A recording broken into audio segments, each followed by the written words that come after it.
আজকে বানালাম বাঁধাকপির কোপ্তা কারি। বাঁধাকপির কোপ্তা বানানোর জন্য বাঁধাকপিটা ঝিরিঝিরি করে কেটে নিয়ে তাতে নুন মাখিয়ে 10 মিনিট রেখে দেবো। 10 মিনিট পর বাঁধাকপি থেকে এক্সট্রা জলটা আমি বার করে নেবো। এবার ওই বাঁধাকপির মধ্যে দেবো কাঁচা লঙ্কা কুচি, ধনে পাতা কুচি, নুন, ধনে গুঁড়ো, শাহি গরম মশলা, কাশ্মীরি লঙ্কার গুঁড়ো, হলুদ, 2 চামচ কর্নফ্লাওয়ার, 2 চামচ ময়দা দিয়ে প্রথমে মেখে নেবো। এখানে কয়েক দানা চিনিও আমি দিয়ে দিয়েছিলাম। আবার দেখছি মাখাটা আমার নরম আছে, ওই জন্য এখানে আবারও 1 চামচ কর্নফ্লাওয়ার দিয়ে মেখে আমরা কোপ্তার মতো বানিয়ে নেবো। এবার এই কোপ্তাগুলো আমরা তেলে ডিপ ফ্রাই করে নেবো।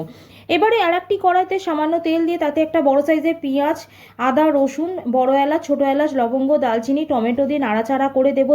কাজু আর চারমগজ দিয়ে জলে সিদ্ধ করে একটা পেস্ট আমি তৈরি করে নেবো সিদ্ধটার। এবার কড়াইতে সামান্য তেল দিয়ে পেস্টটা দিয়ে দেবো, দিয়ে কষাতে থাকবো। দেবো নুন, কাশ্মীরি লঙ্কার গুঁড়ো, সামান্য চিনি দিয়ে নাড়াচাড়া করে দেবো টক দই।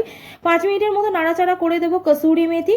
তারপরে দিয়ে দেবো ধনে গুঁড়ো সামান্য। এবার জল দিয়ে একটু ফুটিয়ে নিয়ে দিয়ে দেবো ফ্রেশ ক্রিম। তারপরে কোপ্তাগুলো দিয়ে দেবো শাহি গরম মশলা। 3 থেকে 4 মিনিট ফুটিয়ে নিয়ে নামিয়ে নেবো।